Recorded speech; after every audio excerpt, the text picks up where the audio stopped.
Earth was once ravaged by a horrifying plague, which killed half of Europe's population in just 6 years, with an exceptionally high mortality rate. Streets were haunted by strangely garbed figures, believed to be death's messengers. This was the dreaded bubonic plague, caused by Yersinia pestis, the Black Death. How did it begin? In 1346, during the Mongol siege of Kaffa near the Black Sea's northern shore, a mysterious disease struck their encampment, claiming thousands daily and crippling their military strength. None realized then that the source was the terrifying bubonic plague. Facing imminent defeat, the desperate Mongols catapulted plague-ridden corpses into the city. Mountains of dead bodies rained upon Kaffa, what is now considered history's first recorded biological attack. Soon, citizens perished from infection, and survivors fled by ship across Europe, unknowingly carrying the plague with them. European elites then considered bathing dangerous, believing diseases entered through open pores during washing, so people rarely bathed. The church even proclaimed to the populace that filthiness represented holy piety. Under royal and religious propaganda, Europeans viewed bathing as unholy, even believing that not bathing could ward off disease. Medieval Europeans also defecated in streets and dumped waste openly, creating an environment ideal for flies, gnats, and rats.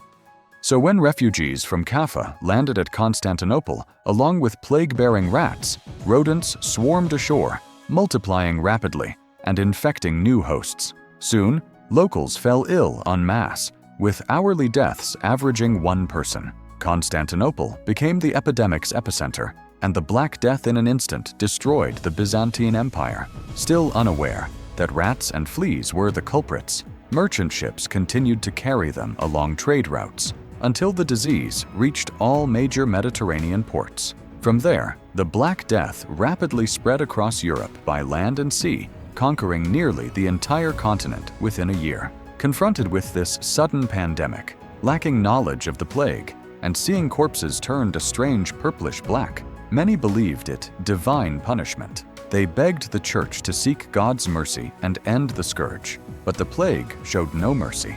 Clergy died, one by one. With the death toll so great, cemeteries could not bury the bodies fast enough, so the Pope ordered infected corpses to be thrown into the river, inadvertently accelerating the spread of the plague. As hope faded, most surrendered to despair, but among the populace there was still a group of special physicians determined to find a cure for the plague. To avoid infection, they wore linen or canvas garments coated in wax, donned black hats, and carried beaked masks, stuffing the beaks with various herbs and medicines to filter air. Their eerie appearance earned them the name plague doctors.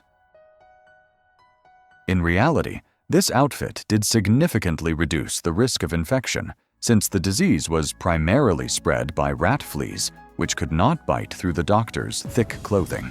And to avoid close contact with patients, plague doctors always carried a staff when examining the sick. At nightfall, they appeared at crossroads and villages, knocking on doors, checking patients' conditions, and treating the infected. But by today's standards, their treatments seem gruesome, such as bloodletting or placing leeches on swollen buboes. Wherever they went, many patients died because they could not endure the treatment, leading superstitious people to blame the plague doctors, believing wherever they went, they brought misfortune. Thus, plague doctors were both revered and feared, and many still see them as evil incarnate. Yet few realize behind those masks were ordinary people like us, with warm hearts. Though many were powerless against the plague, they always wished for their patients' recovery. Many plague doctors themselves became infected, and their fates were sealed, a matter of time. With the advancement of medical science, it was not until the 19th century, after centuries of Black Death ravages across Europe, that it finally ended, and the plague doctor's bizarre attire evolved into modern protective suits and isolation gear.